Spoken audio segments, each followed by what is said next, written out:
नमस्कार दोस्तों।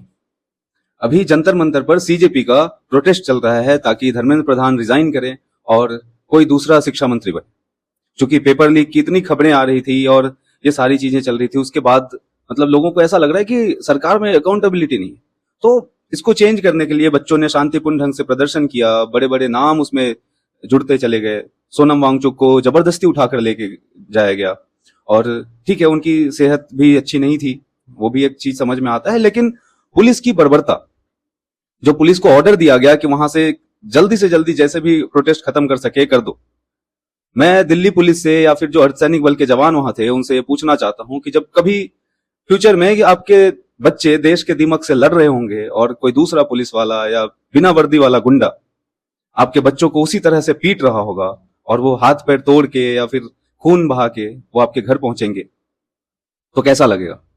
आप सोचना एक बार कि हमने जिस सरकार को बनाया है, जनता ने जिस एक एक वोट से चुन के जिस सरकार को सदन में भेजा है, उसके उसकी सोच कैसी है कि एक शांतिपूर्ण ढंग से जो प्रदर्शन कर रहे हैं, जो बच्चे हैं, यहां तक कि जो मीडिया कर्मी है, जो इंडिपेंडेंट जर्नलिस्ट है, उनको उनके साथ धक्का मुक्की की गई, उनको लाठियां मारी गई।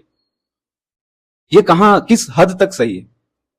मेन स्ट्रीम मीडिया की तो बात ही छोड़ दें, उनकी तो बात ही करने लायक नहीं। वो एक अलग नैरेटिव सेट करते हैं, क्या सोच के वो आते हैं ग्राउंड पे, पत्रकारिता को किस लेवल पे रख दिया है, तो बोलने की बात नहीं। लेकिन वैसे लोग जो इंडिपेंडेंट जर्नलिस्ट है, जो अपना काम कर रहे हैं, जो देश की जनता के साथ खड़े हैं, उनके साथ मारपीट की जाती है, उनके साथ धक्का मुक्की की जाती है।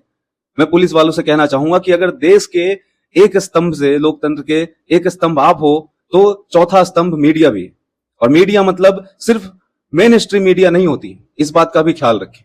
आज हमारे देश में सोशल मीडिया ज्यादा अकाउंटेबल हो गया है मेन स्ट्रीम मीडिया के बजाय। आप इस चीज को ना भूलें। तो इस तरह का प्रोटेस्ट जहां शांतिपूर्ण ढंग से हर चीज चल रहा है, वहां आंसू गैस छोड़ना, वहां लोगों को मारना, वहां लड़कियों को गलत तरीके से पीटना, मतलब ये बहुत विभत्स जैसा लगता है, बहुत बेकार लगता है। ये हमारे भारत की खूबसूरती नहीं थी, ये हमारा भारत नहीं था। मैं पुलिस वालों से कहना चाहूंगा कि आपके ऑर्डर जहां से भी आते हों, आपको प्रेशराइज किया जाता है, आप इस तरह से बच्चों के साथ, जो छोटे छोटे बच्चे हैं, पढ़ने वाले बच्चे हैं, बहुत कम लोग हैं जो बड़े उम्र के हैं या 30 साल से ऊपर के लोग होंगे, बहुत कम लोग हैं, आप उनको इस तरह मार रहे हो। क्या वो आपके बच्चे होते तो आप उसी तरह लाठी चलाते, उसी तरह उनके सर फोड़ते, उसी तरह उनके हाथ पैर तोड़ते? आपने भगदड़ की स्थिति बना दी। देश को अच्छे से रहने दो। और दूसरी बात, मैं देश की जनता से कहना चाहूंगा कि आपने अपने वोट से चुन के सदन में ऐसे लोगों को बिठाया है, इतनी शक्ति दे दी है। मुझे लगता है लोकतंत्र में किसी भी सरकार को इस तरह की शक्तियां नहीं मिलनी चाहिए कि वो एक राज्य में है, दूसरे में है, तीसरे में, और धीरे धीरे करके लगभग अधिकांशतः आपके देश के राज्यों में सरकार बनाते हैं, चाहे वो तोड़ मरोड़ के हो या खरीद फरोख्त करके हो या वो वोटिंग करके हो, या आपको धर्म के नाम पर, मजहब के नाम पर आपको हिंदू, मुस्लिम और अलग अलग तरह से बांट कर, आपको आरक्षण के नाम पर बांट कर आपसे वोट लेते हैं और वो सरकार बनाते हैं। आप जब अगली बार वोट करने जाओ तो हमेशा ये सोचो कि हम किसकी सरकार बना रहे हैं। अभी देश में सिर्फ मोनोपोली चल रही है। किसान आंदोलन होता है, सरकार चुप होती है। बच्चों का प्रोटेस्ट होता है, सरकार चुप होती है। अभी केन बेतवा लिंक की वजह से जो लोग प्रोटेस्ट कर रहे हैं, जो आदिवासी प्रोटेस्ट कर रहे हैं, उनको जबरदस्ती मार मार के हटाया जा रहा है। बहुत सारी ऐसी चीजें हैं जहां मतलब गैंग रेप होता है और सरकार चुप होती है। ये बहुत अजीब लगता है देख के कि हमारे देश में इस तरह की चीजें कैसे चल रही है। सरकार या कोई उसके लोगों की सुनने वाले नहीं है। ये सुनने वाले क्यों नहीं है? क्योंकि आपने इस तरह के पावर दिए हैं जिसका मिसयूज हो रहा है। कभी भी विपक्ष को आप इतना कमजोर मत बनाओ कि सरकार अपनी मनमानी पे उतारू हो जाए। आप सरकार को कभी भी मनमानी करने मत दो। और ये आप कैसे कर सकते हो? पावर किसने दी है? पावर हमने दी है।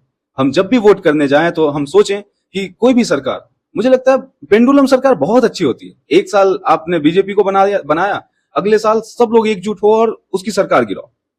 इससे क्या होगा कि जो मोनोपोली है देश में वो नहीं चलेगी। अभी हाल में बांकीपुर में बाई इलेक्शन है।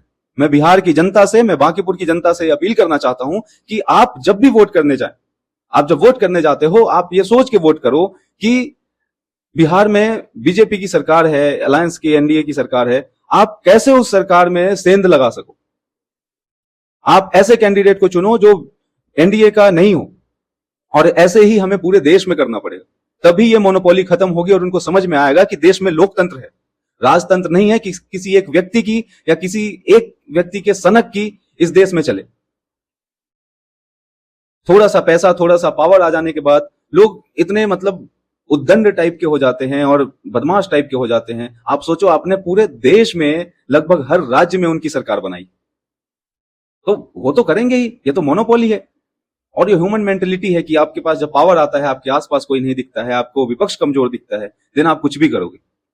ऐसे नहीं चलेगा, हमें उठना पड़ेगा, हमें जगना पड़ेगा। हमने एक बार बीजेपी को भी वोट किया है, हमने उनकी सरकार बनाई है। अब जैसे ही इलेक्शन आता है, या वो बांकीपुर का बाई इलेक्शन हो या वो यूपी का विधानसभा इलेक्शन आने वाला 2027 में हो, आप बढ़ चढ़कर हिस्सा लें। और मैं लोगों से अपील करना चाहूंगा कि जैसे ही इलेक्शन आता है, आप इन चीजों को, आप इन लाठियों को, आप अपनी बेटियों पर इस हुए प्रहार को मत भूलो। आप अपने छोटे छोटे बच्चों को मार खाते हुए देखे हो, आप इस चीज को मत भूलो। आप धर्म के नाम पर, आप जाति के नाम पर, आप मजहब के नाम पर वोट ना करें। आपने देखा, राम मंदिर के नाम पर आपने वोट किया, राम मंदिर के नाम पर आपसे वोट लिया गया, कैसे कैसे चीजें हुई, कितनी तैयारियां हुई, करोड़ों रुपए खर्च हुए, और राम मंदिर में क्या हुआ? चंदा चोरी। मैं ऐसे ऐसे लोगों को जानता हूं जो दूसरे से कर्ज लेकर तीर्थ पे जाते हैं, उधार लेकर तीर्थ पर जाते हैं, और वो वहां जाकर स्वेच्छा से चंदा जमा करते हैं। बीजेपी के नेताओं के ऐसे ऐसे बयान आते हैं कि मतलब हमारा चंदा तो सेफ है, जिसने मन से चंदा नहीं दिया था उसका चंदा चोरी हो गया। मतलब ये बड़े शर्म की बात है हमारे देश में कि इतने बड़े बड़े स्तर के नेता भी इस तरह की बातें कर रहे हैं, वो सिर्फ इसलिए कि सरकार उनकी, और जो गलत हुआ है या चोरी हुई है, मतलब इसके लिए वो जिम्मेदार नहीं है, इसके लिए उनकी सरकार जिम्मेदार नहीं है, इसके लिए वो सिस्टम जिम्मेदार नहीं है। आप एक बार सोचना कि ये हो क्यों रहा है। ये इसलिए हो रहा है क्योंकि आपने उनको सत्ता में बिठाया है, और इस तरह से बिठाया है कि वो जम गए हैं। उनको लगता है कि उनकी बपौती है। सरकार, शासन और सत्ता किसी की बपौती नहीं है। ये आप अगले चुनाव में उठिए, खड़े होइए और वोट कीजिए और सरकार बदलने की कोशिश कीजिए। कोई भी सरकार जब एक बार से ज्यादा, दो बार से ज्यादा, तीसरी बार, चौथी बार आप बनाते हो, तो ऑब्वियस सी बात है कि ये उनके सर पे चढ़ता है, ये सनक चढ़ती है कि मैं कुछ भी कर सकता हूं। ये लोकतंत्र है, आपके पास पावर है। मैं आपसे दरखास्त करता हूं कि आप अगली बार जब भी वोट करने जाएं, आप इन चीजों को ना भूलें, आप चंदा चोरी को ना भूलें। आप धर्म के नाम पर, आप मजहब के नाम पर वोट करते हो, और आपके चंदा के साथ आपके मंदिर में चोरी होता है, आपकी आस्था की चोरी होती है। और आप अपने बच्चों को पिटते हुए देखते हो, आप छोटे छोटे बच्चों को, आप लड़कियों को पिटते हुए देखते हो, तो वो बहुत नॉर्मल प्रोटेस्ट कर रहे हैं, वो बैठे हैं, और उसके बावजूद आप उनको लाठियां मारते हो, आप आंसू गैस के गोले दागते हो। क्या वो गुंडे हैं? आपसे गुंडे सही से संभाले नहीं जाते। आप ऐसे ऐसे लोगों को मारते हो जिनको मारने की जरूरत नहीं है। आप एनकाउंटर करते हो, आप एनकाउंटर स्पेशलिस्ट बिठा दियो कि जिन्होंने सरेंडर किया है उसको भी गोली मारो, क्योंकि पता है विपक्ष है ही नहीं।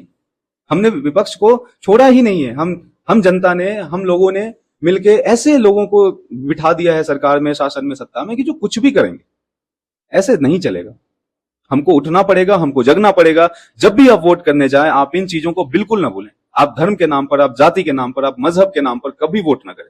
लोकतंत्र है। जब अभी सीजेपी के प्रोटेस्ट में बच्चों को लाठियां मारी जा रही थी, तो किसी से नहीं पूछा जा रहा था कि आप जनरल वाले हो, आप एससी हो, आप एसटी हो, आप ओबीसी हो, आप माइनॉरिटी हो, कौन हो। बस लाठियां मारी जा रही थी। जब बच्चियों का गैंगरेप होता है तो यह नहीं पूछा जाता कि आप कौन से कास्ट के हो, आप कौन सी कम्युनिटी से आते हो। और आप सरकार से सवाल नहीं पूछ सकते। आप सरकार से सवाल पूछोगे तो आईटी एक्ट में संशोधन किया गया है, आप उनकी मोनोपोली है, वो कुछ भी कर सकते हैं। वो आपके चैनल सस्पेंड करा देंगे, वो आपको अरेस्ट कर सकते हैं। तो आपके पास एक ही उपाय है। आप कितने दिन प्रोटेस्ट कर लोगे? आप इतनी बड़ी सरकार के आगे कब तक टिक सकोगे? हमारे पास एक ही चीज है जो बहुत मजबूत है, वो है हमारा वोट। जब आप वोट करने जाते हो, प्लीज आप सोच समझ कर वोट करें। आप उनके लालच में ना फंसे। आप बस ये देखें कि ये लोकतंत्र है, और लोकतंत्र में सरकारें अगर बदलती रहें तो ये हमारे लिए, जनता के लिए बहुत अच्छी बात है।